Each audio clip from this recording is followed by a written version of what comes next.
சில நேரங்கள் அது மைனஸாக கூட இருக்கலாம், நல்லதாக இருக்கலாம், கெட்டதாகவும் இருக்கலாம். இது ஆலோசனை கொடுப்பவருடைய மனநிலையை பொறுத்து. யார் எந்த மாதிரி நம்மளுக்கு ஆலோசனை கொடுக்குறாங்களோ அவங்க நம்மளுக்கு நல்லதுன்னு நினச்சி சொன்னால் நல்லதாக இருக்கும். ஒருவேளை அவங்க நம்மளுக்கு கெட்டதாக நினச்சி சொன்னால் அது கெட்ட ஆலோசனையாக தான் இருக்கும். இந்த ஆலோசனைக்கு கவுன்சில் அப்படின்ற ஒரு அர்த்தம் கூட வருது. கவுன்சில்னு ஒரு அர்த்தம் வருது, அட்வொகேட்னு கூட ஒரு அர்த்தம் வருது, அறிவுரை என்று கூட வேதத்தில் இந்த வார்த்தைகள்லாம் பார்க்குறோம்.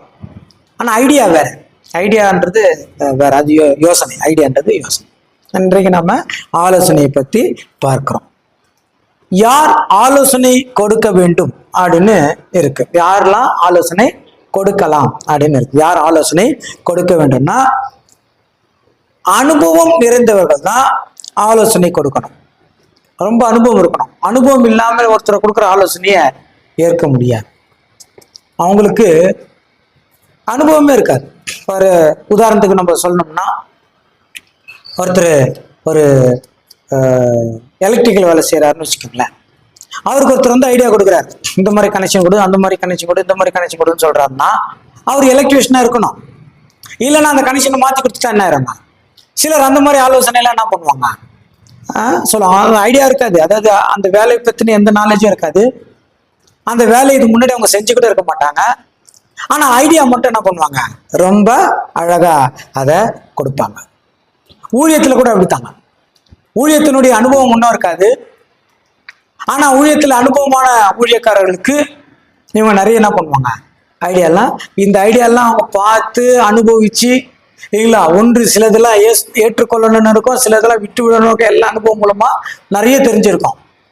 ஆனால் எந்த அனுபவம் இல்லாமல் என்ன பண்ணிடுவாங்க வந்து இந்த ஆலோசனை கூட கொடுப்பார்கள் என்றதாக நாம் பார்க்க. இந்த மாதிரி அனுபவங்கள் நிறைய ஆயிருக்கும். ஆனால் நாம் எப்படிப்பட்ட ஆலோசனையில் நடக்கணும், அதை ஏற்றுக்கொள்ளணும், எப்படி அதை புரிஞ்சுக்கிறது என்றதை பற்றி சில காரியங்களை இந்த நாளில் நம்ம பார்க்கலாம்.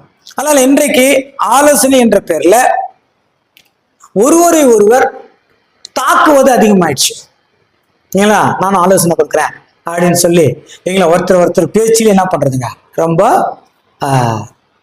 ஒரு போரே நடக்கிற மாதிரி, இங்களா இங்கே மாதிரி இங்கே மாதிரி இங்கே மாதிரி இங்கே நாங்கள் ரொம்ப சொல்லிட்டு கேட்டால் நான் ஒரு நல்ல ஒரு ஆலோசனை சொன்னேன் அப்படின்னு சொல்லி ரொம்ப என்ன பண்ணுவாங்கன்னா ஆலோசனைன்ற பேரில் ரொம்ப நோகடிக்கிறது கூட உண்டு.